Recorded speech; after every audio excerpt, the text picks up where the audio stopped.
Salut les petits amis. Alors, je vous disais, quand j'ai fait ma vidéo avant-hier, que je vous ai montré le petit setup de la Zero Line, le retour Zero Line sur les Advanced Decline. Je vous ai dit que ça marchait aussi, je vous disais, hein, ça marche aussi sur le volume spread. Bah, justement, juste pour vous montrer, là, à l'instant, on vient de faire un petit retour Zero Line sur le volume spread dans une journée très directionnelle baissière. Hein. On est très directionnel baissier aujourd'hui, hein, sur le SP500, le Nasdaq, tout ça. Et on vient de faire, là, à l'instant, une touchette Zero Line sur un volume spread qui n'arrête pas de descendre depuis ce matin.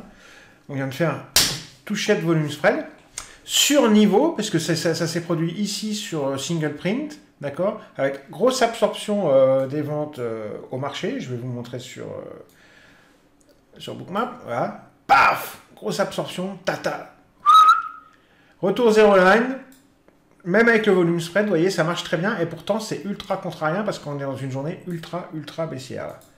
Depuis, on est dans une open rejection reverse, en fait.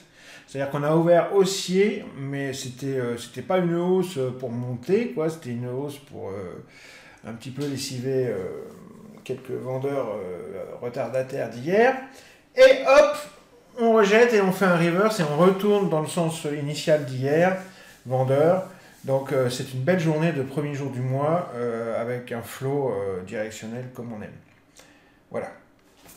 Alors, pourquoi je fais une vidéo là? Parce que je voudrais vous montrer aussi qu'on peut se servir... Je continue dans ma thématique des market internals en ce moment, j'aime bien. J'aime bien vous montrer que... Alors là, pour l'instant, on n'a pas de setup qui se présente à nous. Mais je voulais vous montrer parce qu'on en a eu beaucoup sur les ticks, en fait.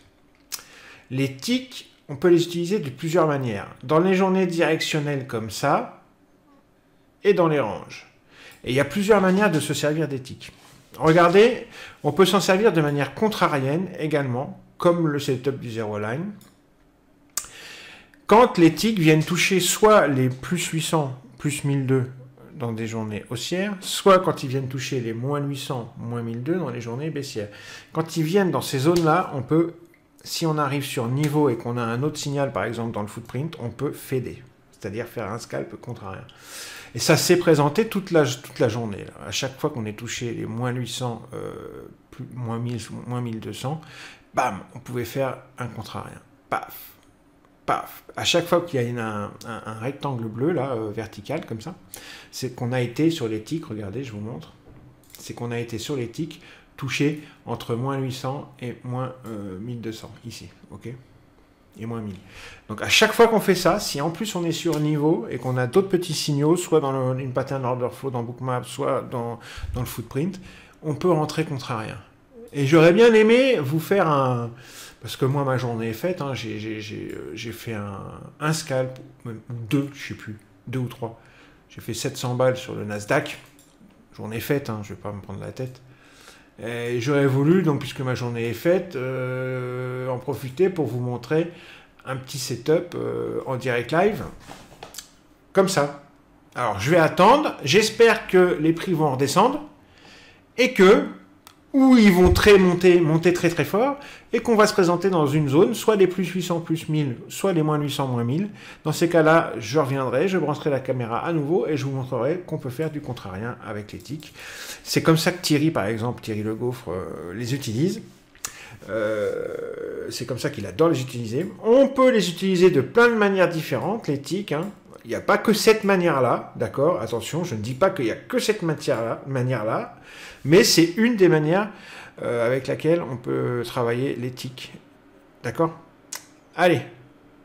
Mais il y a des règles, hein. On ne fait pas n'importe quoi. C'est pas parce qu'il y a une impression moins 800, moins 1000 ou plus 800, plus 1000 qu'on rentre en Fed. Faut être sur niveau, faut avoir d'autres signaux, une pattern order flow, ou une imbalance longue, ou une imbalance acheteuse, ou une imbalance vendeuse, quelque chose, ou autre chose dans d'autres markets internals, sur les advanced decline, un retour Zero Line par exemple, en même temps, au même moment, sur les advanced decline ou sur le volume spread. C'est l'idéal. Ok. Allez, peut-être à tout à l'heure. S'il y a un setup market internals qui se présente, je fais quelques petites séries comme ça. Et là, on est dans la série market internals. Je montre des petits trucs. Je ne parle pas de tout l'univers market internal, de tout ce qu'on peut faire avec, évidemment. Ça serait beaucoup trop long. Mais je vous montre des petits tips comme ça, à droite, à gauche, d'accord? Attention, attention, attention, parce que justement là, ils sont en train de pousser, regardez sur le SP500, ils sont en train de pousser grave au-dessus des prix. Regardez.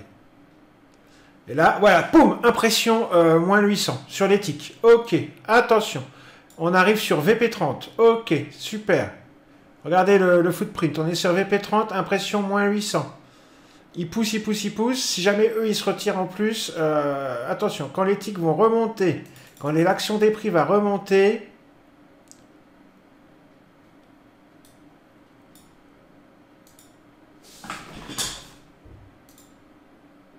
tac. Hop, on est sur VP30, l'action des prix remonte. Voilà. Et voilà. Ok? Voilà, messieurs, dames. Un petit setup qui se présente régulièrement dans des journées directionnelles et qui est contrariant. Impression des moins 800. Entre moins 800 et moins 1000, hein, on a fait, je pense, presque moins 900. Sur niveau, c'est-à-dire que là, on était sur une vallée, sur un beau VP30. Vous voyez ça sur le footprint aussi. Belle petite absorption des ventes. Hein, bam. Reprise de l'action des prix. On pose un ordre, on rentre, on fait 4 ticks. On peut même faire plus, hein, regardez. Tiens, là, ils viennent de faire un flip haussier, là. Bam, bam, bam, bam. Petit flip haussier. Je vais essayer de rentrer à l'achat. Attendez.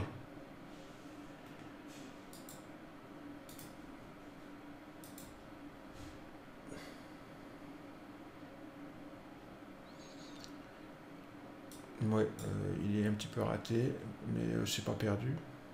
Puisque là, on est en reprise haussière. Attendez, ça va repartir. Voilà. Tac, tac. Les ticks continuent à monter. Tout va très bien. Les prix continuent à monter. Tout va très bien, madame la marquise.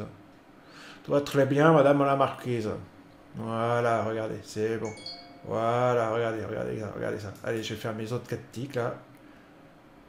Allez, boum, encore 4 ticks de fait. Tac. Le petit flip, là, il a un peu foiré. Il y a eu 1, 2, 3, 4, 5, 6, 7, 8, 9. Il y a eu 10 ticks de drawdown dans une journée. Sans vouloir être méchant, hein. Je vais vous dire le range de la journée sur le SP. C'est pas compliqué.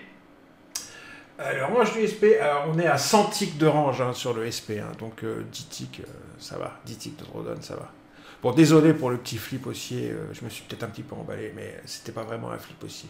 Mais peu importe. De toute façon, on était dans une petite reprise haussière, donc c'était pas fou non plus de faire un rachat. Ouais, ce que je voulais vous montrer, c'était l'impression d'éthique négative, sur niveau, avec absorption des ventes, paf, paf. Quand l'action des prix reprend un peu, quand les ticks reprennent, on rentre. On fait 4 ticks, basta, on s'en va. Bisous. Je voudrais quand même revenir sur ça. Là. Ce n'était pas un flip, hein, messieurs, dames. Hein. Je voudrais pas que les gens se méprennent et fassent des bêtises, parce que moi j'ai dit une bêtise. J'étais pris dans le feu de l'action, j'ai vu quelque chose qui ressemblait à un flip, c'était pas un flip. Hein. C'est pas du tout un flip. Ça ressemblait à un flip au départ, mais c'était pas un flip, hein, en fait. Hein, d'accord. Au contraire, c'est même peut-être une pattern de renversement, enfin de continuation de la baisse qui s'est produit ici, là, d'accord. Parce qu'on a absorbé, on a été exécuté la grosse taille dans le carnet ici, à la vente. On a mis un petit peu de taille ici en dessous pour continuer à vendre un maximum de contrats. Et depuis, on repart à la baisse. Donc en fait, c'était plutôt une pattern baissière. C'était pas un flip haussier. Et ce qui prouve que c'était pas un flip haussier, c'est que tout a été exécuté. Hein, en fait, la grosse taille là, elle a été exécutée. Ça aurait été un flip, ça n'aurait pas été exécuté. Ce n'était pas un flip haussier. Vous me pardonnerez cette erreur qui a été faite dans le feu de l'action. De toute façon, c'est pas de ça dont la vidéo parle. Regardez, on est en train de repartir à la baisse. Ça, en fait, c'est une pattern baissière dans un mouvement déjà baissier à l'origine. Ok ? Allez, bisous les amis, on m'attend ailleurs. Ouais.